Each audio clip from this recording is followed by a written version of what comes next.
Okay, here we go. This is the first video. Crazy Marlin 101. 101. Am I trying to teach you something? Not really. I just want to share some things that I've learned. And okay, so what is that? And why am I doing it? I'm doing it because of seeing people in a different light and understanding why they, me, you react sometimes to different things the way we do. We've got in our brain what's called a reticular activating system.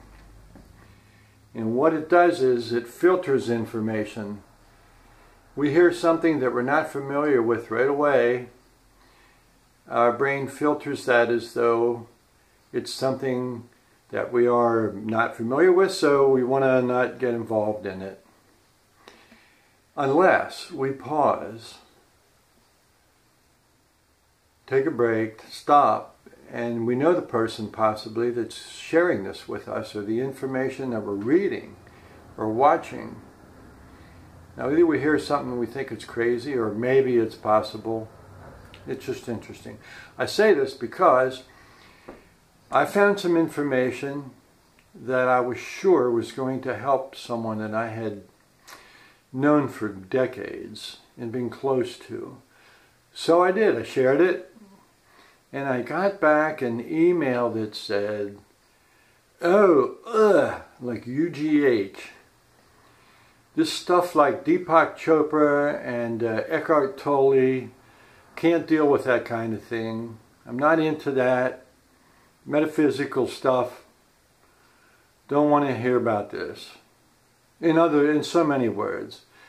The funny thing was, I had already explained when I sent the information that this was not like that. This is something that you don't have to work at to do. It will recreate, or it will create new neural pathways so that you are becoming more positive in your thinking. Most of us think about 50% negative thoughts. You think things about yourself. You make a mistake and you call yourself stupid or some other thing. So self-judgment's a major thing. And when someone shares something with you, if it doesn't fit, you don't want to hear it. You share something with someone, you wonder why they don't want to listen to you. What's going on? They have the same thing, whether it's politics, religion, whether it's environmental issues. Oh man, the list just goes on and on. So, I am sharing this because when we're listening, when you want to talk to someone, an oil company about fracking, you want to talk to a drug company or a company associates, or you want to say something about them, or chemical companies. Used to have a real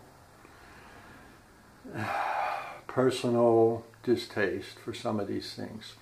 But, you know, I just began wondering recently, what's their major alternative? Well, obviously, these things are destroying the earth, right? And their home and our home. So why would you sit on a limb 20 feet out and cut in close to the tree trunk and start sawing away, knowing that you're the one that's going to crash with the limb? Why do people do these things? Why do they eat and drink things that are harmful to the body? Well, it's one of the things is because they're just so used to it. It's comfortable. Change is difficult for anyone. But what about these other companies? I'm thinking that their bottom line is money. They're spending millions and billions and millions on research, and they want to make money. How do I do this? Oh, so it's going to harm a few people. So what? In the long run, there's a lot, the after effects of it are long lasting. But they're so used to doing it that they have a mindset for this.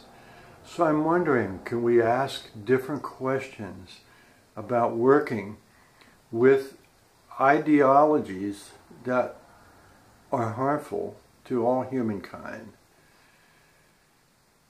harmful to the earth? They'll be harmful for these individuals who are doing this for their families. and for their grandkids and generations down the road. So I'm saying, let's take another look at how we react to certain information that's given us. I mean, I have a friend, recent friend, when I gave him some information about something I thought could help, because I knew he was going through difficult times, and he said, Marlin, I trust you, I'm going to do this. But he never did. Okay, that's fine. I don't know why he didn't, but the point is that there's things that stop us from even looking at other possibilities. And one of the reasons is we're so damn busy. And we're putting out fires. I mean, we get distracted easily, and we're running around with kids, and we're running around helping people, or just doing things for ourselves, things that we think we have to do. So I'm saying, let's stop and take a look at ourselves and pause. Notice what you're noticing about how you're reacting to things. Salesmen, salespeople on the phone. What can we do to make life more pleasant for ourselves? Where can we find joy?